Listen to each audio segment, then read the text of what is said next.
Rasulullah itu usia 63 tahun wafatnya. Ada sahabat yang menghitung laisa fi ra'sihi, rambutnya, walinya, bihi, jenggotnya, isyruna syahratan bayda, terhitung hanya 20 helai uban. Uban Rasulullah itu ketika wafat hanya kurang lebih 20 uban. Jadi Rasulullah tidak ada uban. Ada kali saya. Hanya itu nih. Apa? Uban. Tidak lebih dari 20. Kurang makan 20. Gocap ada. Buis. Ayo kali gocap. Jadi ketika ada yang mengatakan ya Rasulullah atau beruban, Rasulullah mengatakan surat Waqiah, surat Al-Ma'idah tersebut itu yang membuat uban. Tapi uban Rasulullah itu hanya kurang lebih 20 helai saja. Demi mautnya, demi mautnya, ketika wafatnya hanya rambutnya tetap hitam. Di hadis nampak kejutaan kita kepada itu fisik Rasulullah itu. Bayangkan, tidak keriting, tidak lurus, tidak putih sekali, juga tidak sangat jauh. Ya, ke depan ada sama di depan, sedikit.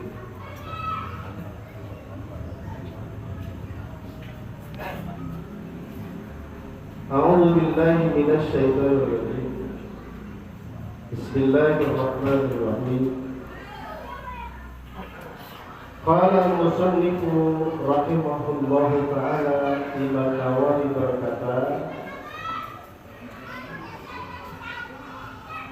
terkait dengan sholat jamaah.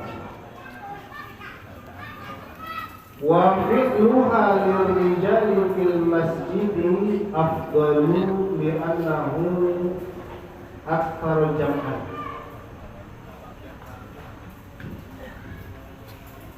Pelaksanaan sholat jamaah dilakukan di masjid itu lebih afdal dan lebih utama. Jadi lebih afdal. Kalau ada yang melaksanakan di lain masjid bagus, tapi lebih bagusnya itu di dalam. Qala Syafi'i wal ashabu Imam Syafi'i, dan para sahabat Imam Syafi'i yakni ulama-ulama Syafi'i yang berkata fi'lul jama'ati lirrijali fil masjid afdal. Pelaksanaan sholat jamaah di masjid itu lebih utama min fi'liha fil baiti wasuqi, daripada mengerjakan sholat jamaah di rumah dan pasar. Apa maknanya? Di rumah juga bagus, di pasar bagus, lebih bagus lagi di masjid. Jadi jangan sampai kita salah mengartikan jelek, buruk, jangan. Nah.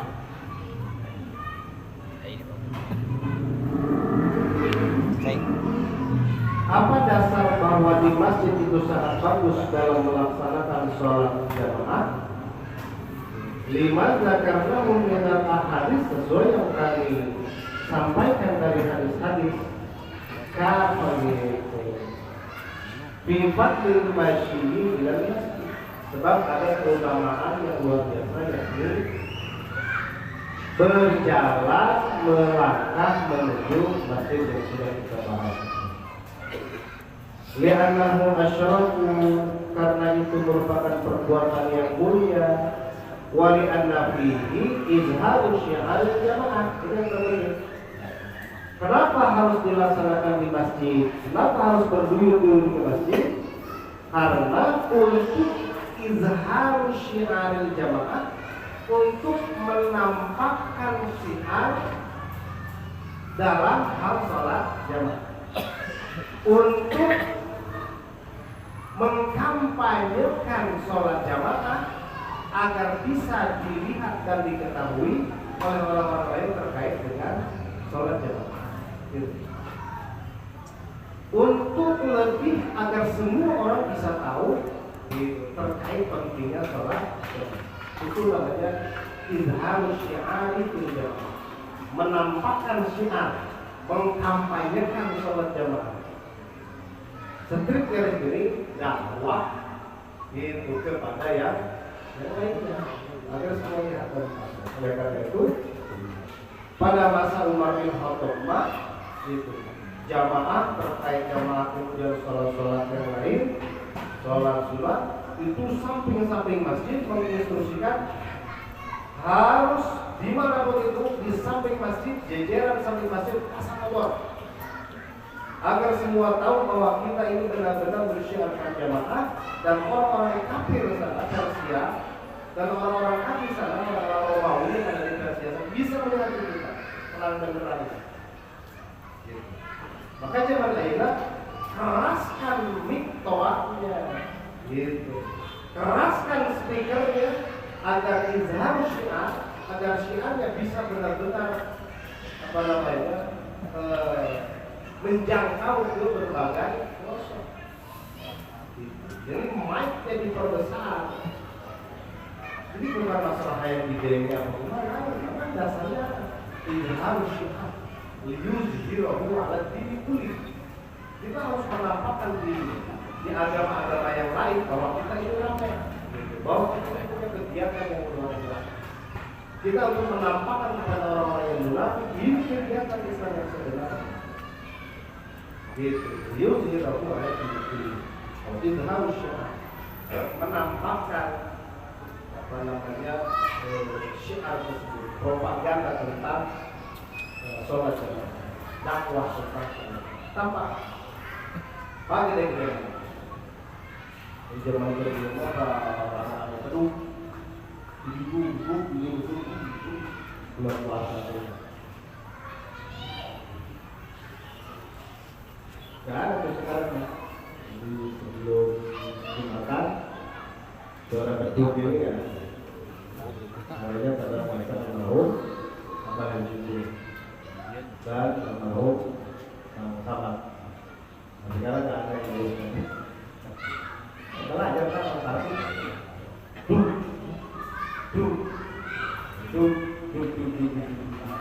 ya. Baru mestinya. Soalnya saya ada. Iya sekarang nggak ada. Baru. Nah, pada masa Utsman azan 2 kali. Benar, ada. Dulu ada. Azannya 2 kali. Ada hadisnya. Ada tahu azannya 2 kali.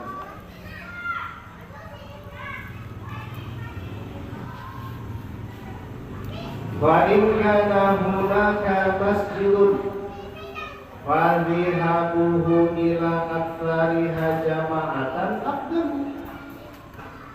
Fa in kana hunaka masajidun. Jika di satu kampung tersebut terdapat beberapa masjid, masajid itu masjidnya banyak. Fadhihabu ila aktsariha jama'atan, maka jamaah di tempat masjid yang lebih banyak jamaahnya itu lebih afdal. Ini sesuai dengan pertanyaan kemarin. Di sana ada masjid, tetapi ternyata di sebelah sana jamaah sholat maghrib dan yang lainnya itu lebih sedikit. Maka ketika dia harus memilih, seorang memilih, maka memilih masjid yang lebih banyak jamaahnya itu lebih bagus. Lebih bagus.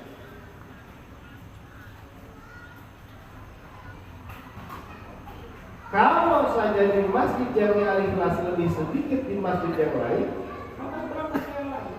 Itu logika bagaimana? Maka itu tadi syiarnya tetap dipertahankan, syiarnya tetap dipertahankan agar masjid Jamiah ini termasuk dalam kategori jamaahnya jamaah yang mayoritas banyak. Loh, psikologi jamaah itu bagus.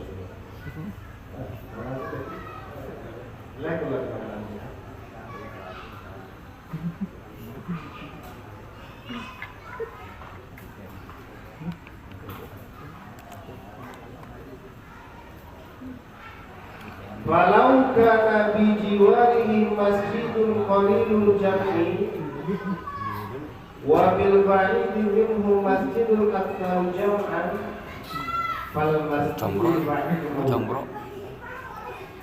jika Mang Adi ingin sholat jamaah kali-kali masjid jamaah ikhlas sangat tinggal gitu, perhatikan Nuroba ternyata di Masjid Al-Azhar.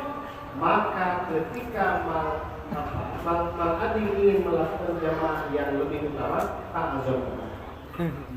Itu ngomongnya azam. Tangerang. Ya speaker jauh-jauh. Kayak 54. Itu secara hukum seperti itu. Bukan berarti tidak boleh ya. Jadi utamanya yang mana? Ya kalau baca.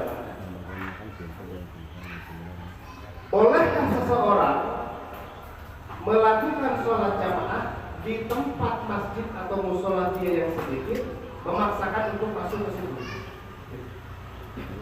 Bolehkah seseorang memaksakan saya ingin di musola yang terdekat saja? Sedangkan di masjid ini katakanlah itu lebih banyak, tapi saya mah hayang di musola yang lain. Boleh dengan beberapa syarat. Apa itu syaratnya? Anta ta'aqqala jama'atul qarib. Di musolahnya ternyata jamaahnya antusiasnya kurang.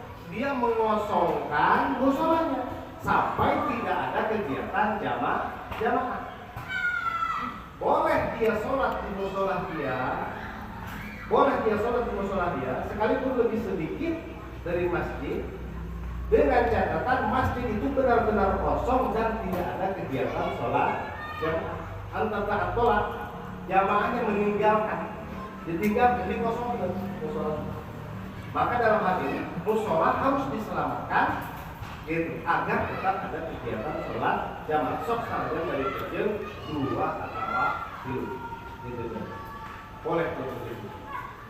Jadi kita bukan berbicara masalah nggak boleh jangan ada jamaah di musola, bukan.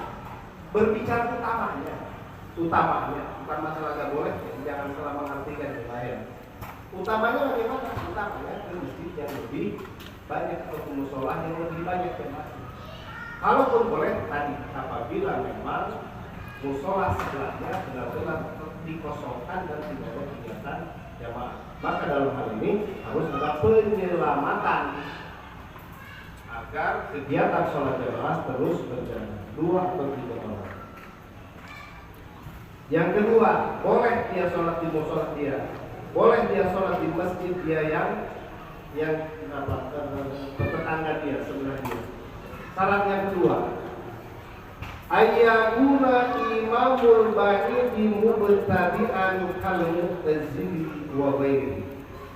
Jika memang di masjid yang jauh dan ramai itu ternyata imannya ahli bid'ah, kal mu'tazili, seperti kelompok Mu'tazilah di Jemaah. Salah satu kekeliruan orang Mu'tazilah, dia menghukumi Al-Quran bukan kalamullah. Kata orang Mu'tazilah, Quran itu makhluk Allah, tapi kita Ahlussunnah wal Jamaah, Quran itu adalah kalamul rarasana Allah. Kalamullah. Kalau dibacakan spesifik bahasa kasarnya itu pembicaraan Allah. Tapi orang-orang Mu'tazilah mengartikan itu makhluk Allah, buatan Allah, karya Allah. Allah sudah karya Allah kan? Itu betul. Pilih bising di masjid dia yang pemahaman itu, maka nggak boleh sholat itu. Silakan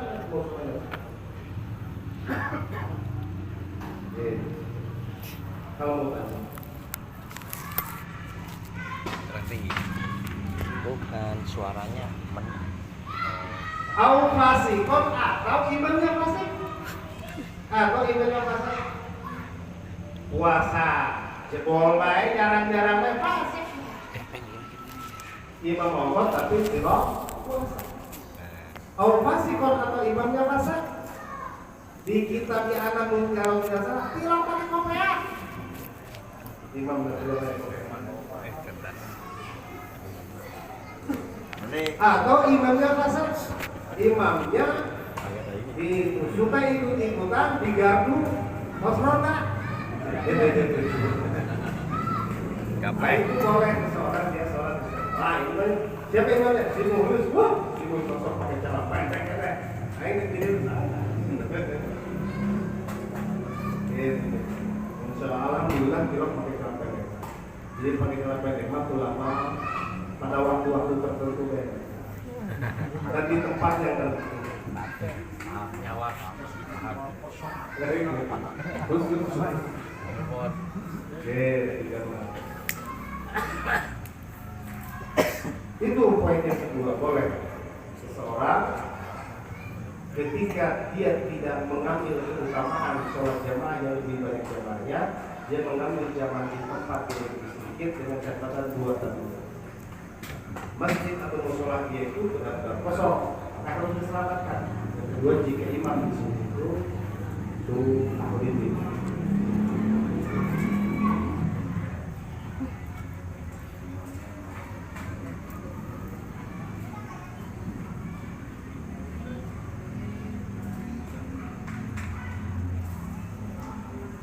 Yusallul jama'atu lin-nisa'i bila khilafin indana.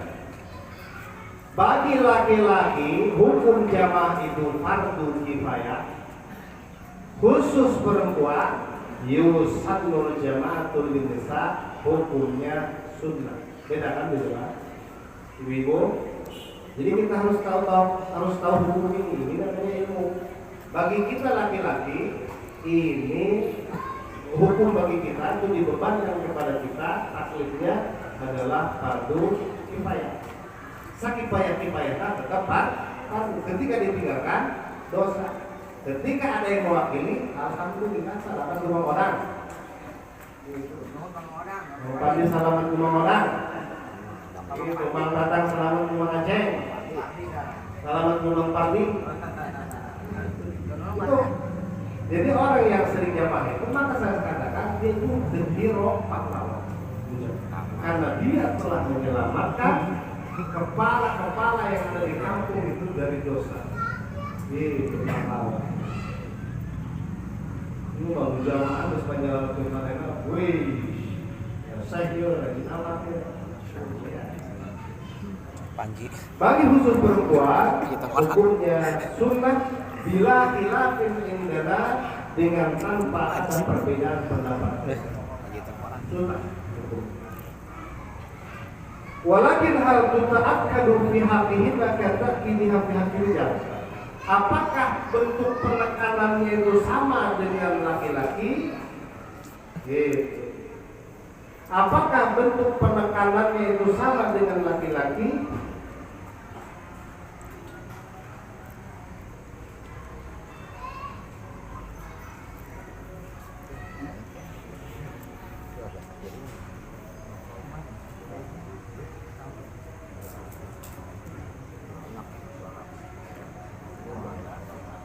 Doa mubarakah.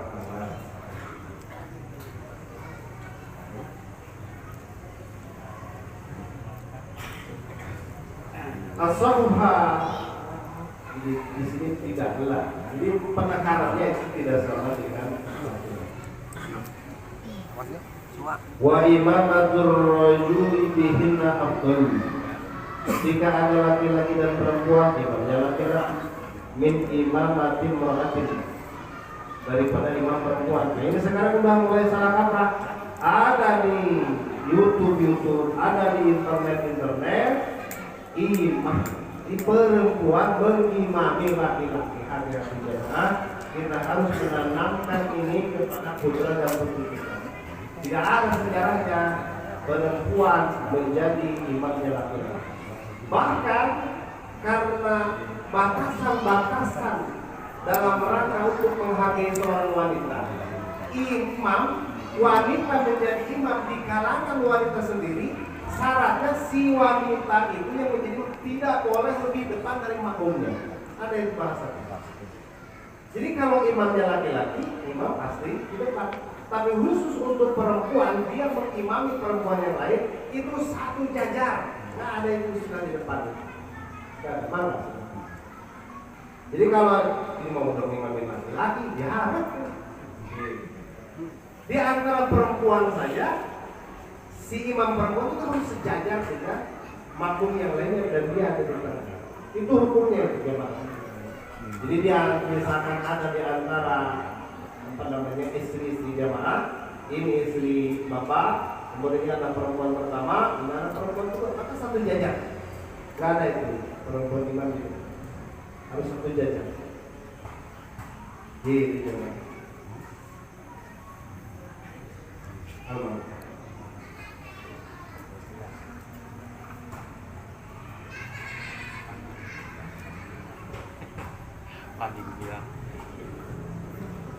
La yajuzu an yaqluwa wahidun bimra'atin illam yakun muhriman. Jika seorang laki-laki jamaah berdua dengan perempuan dengan alasan ingin mendapatkan pahala jamaah, nggak boleh. Nggak boleh. Itu bukan jamaah, nggak boleh. Pilih bising mangpan, pilih bising mangpai soranjang, gitu kan ya. Pada mangpai so terkenal memanjang masjid, kemudian dia datang waktu isya, dia ingin sholat dengan si awalnya jangan. Jemaah itu kan, lain justru ayat luar, nggak boleh sekalipun judulnya jamaah nggak boleh. Tetap tidak boleh.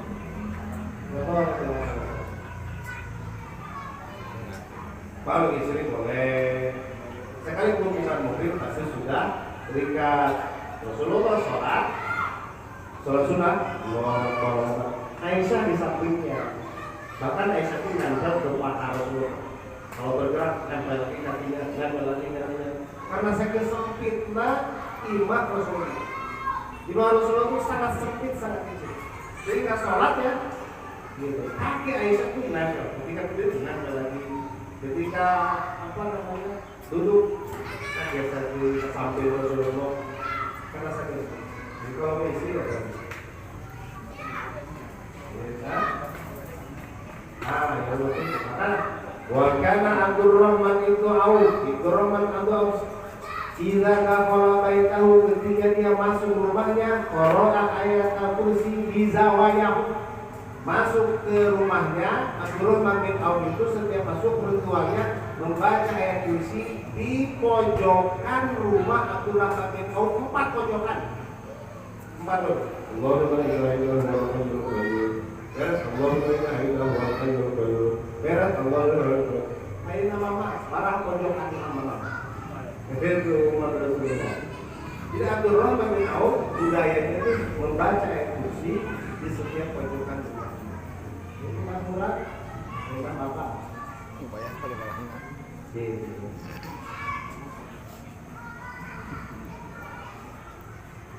Jama'atun nisa'i fil buyuti afdal.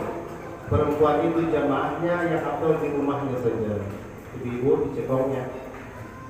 Min hudurihin al masjidah, daripada jamaah di masjid. Ini salah satu yang ada di antara jamaah kita yang menekankan perempuan harus ikut jamaah. Maka kita wa qala ashabuna, ulama Syafi'iyah berkata, wa sholatuha fi makana min baitiha astar. Dia sholat di rumahnya, jamaah di rumahnya astar, lebih menutupi, lebih tertutup, lebih menyelamatkan. Hadisnya, sholatul mar'ati fi baitiha, sholat perempuan di rumahnya afdal min sholatnya fi hujratiha, lebih bagus daripada sholatnya di kamarnya. Jadi di rumahnya perempuan itu dia. Sekarang bagaimana ketika memang perempuan ingin sholat di masjid?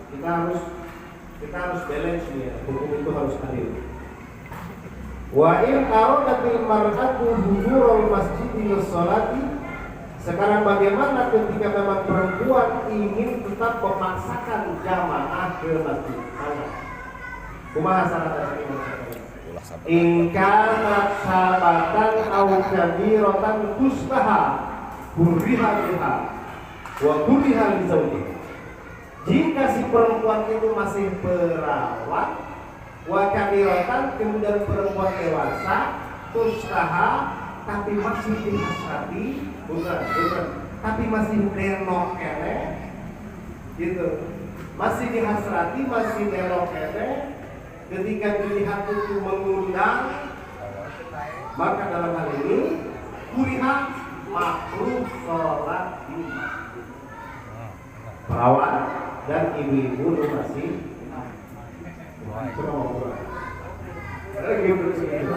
wakilan gua apa ya? Belum izin ngomong.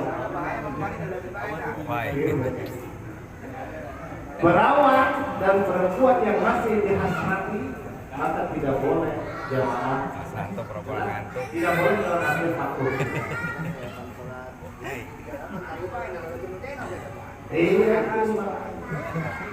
Wa kuriha li zawjiha wa waliha, suaminya pun ikut terkena hukum makruh, orang tuanya pun ikut masuk ke kategori hukum makruh. Bapak, hai jamaah masih dia masih marah, bulan waktu ini kan? Memang udah.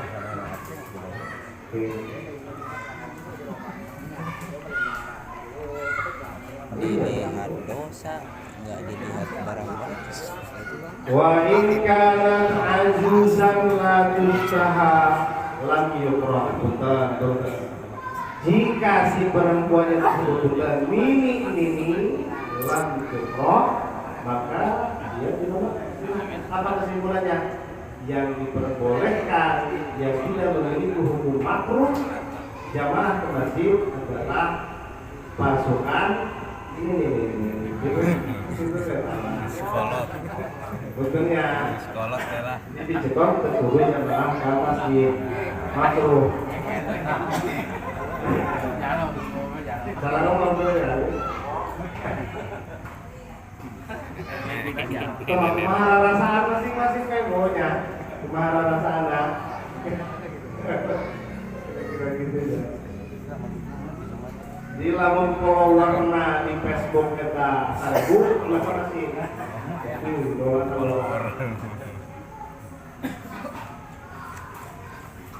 Tapi jamaah kalau sudah Rasulullah, ada kalimat hadis ini yang disampaikan, idza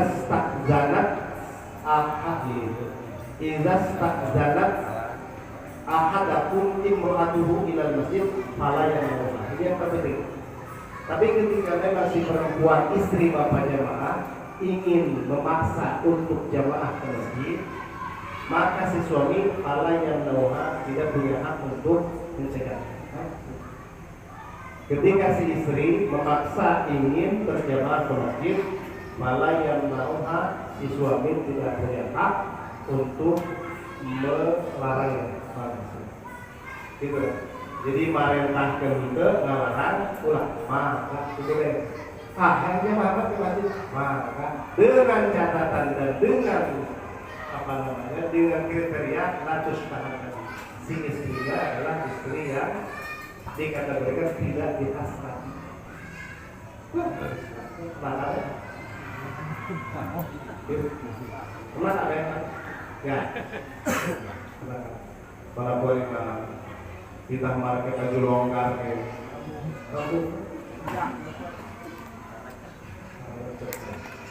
ini memang Rasul Rasulullah mungkin sampai sini kita bahas nanti kita melanjutkan dan mungkin tidak ada pertanyaan dulu.